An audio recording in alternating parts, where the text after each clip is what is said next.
Hello Year 9s, my name is Mr. Dale and I'm your Curriculum Director for History and for Citizenship. Now, you didn't get a choice on whether you did citizenship, you were all entered for that exam, but you do get a choice on whether you do history at GCSE. So today, I'm going to talk to you a little bit about history at GCSE so you can make the right choice at Pathways.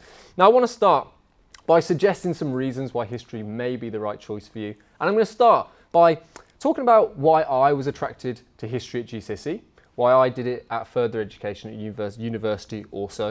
And I think it has to be about passion and interest in the subject. If you are interested in the subject content, you are more likely to do well at GCSE and more likely to do more behind the scenes, which is fundamental at GCSE. So if you have been interested or if you enjoyed the content that was delivered to you at Key Stage 3, the weird and wacky and often violent things that you learned about, those things I can promise will continue in GCSE. So if you're interested in those things, history may be the right choice for you. Secondly, you may be looking around at the real world today and you may be concerned by certain things. You might be interested in certain things. The Black Lives Matter protests perhaps, what's happening at the moment in Ukraine and Russia. In history, we often get the opportunity to look at these issues in a classroom setting, to discuss them, to talk about these themes and issues that crop up throughout the whole of human history. Thirdly, history can get you where you need to go. History is a brilliant subject because of its academic status. In other words, it looks good on college applications, it looks good on university applications. People are impressed by it because of its academic status. And often, it opens a lot of doors for other jobs that you might want to do when you're older.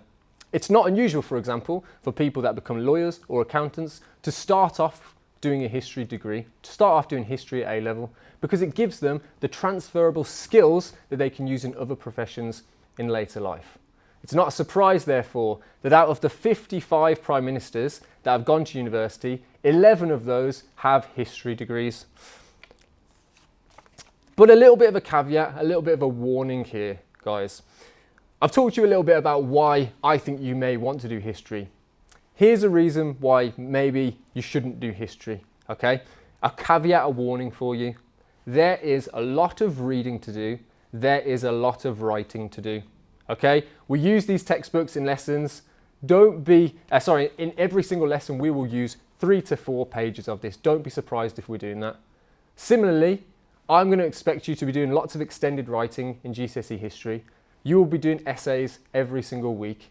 If you are currently rolling your eyes at this, if you are currently groaning at the prospect of this, history may not be the choice for you. So just so you have your eyes open going into this, there is a lot of work like there is for every single GCSE.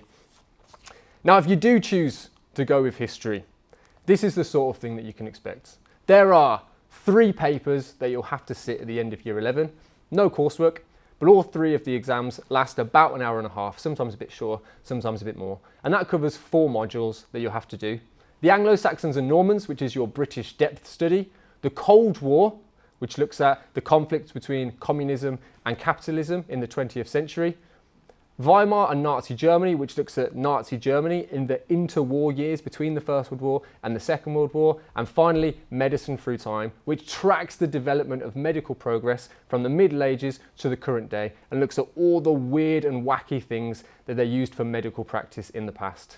Guys, hopefully that answers most of your questions on GCSE history. If you have any others, please reach out to me, find me at break time, drop me an email. I'm happy to answer all those questions or speak to your learning consultants.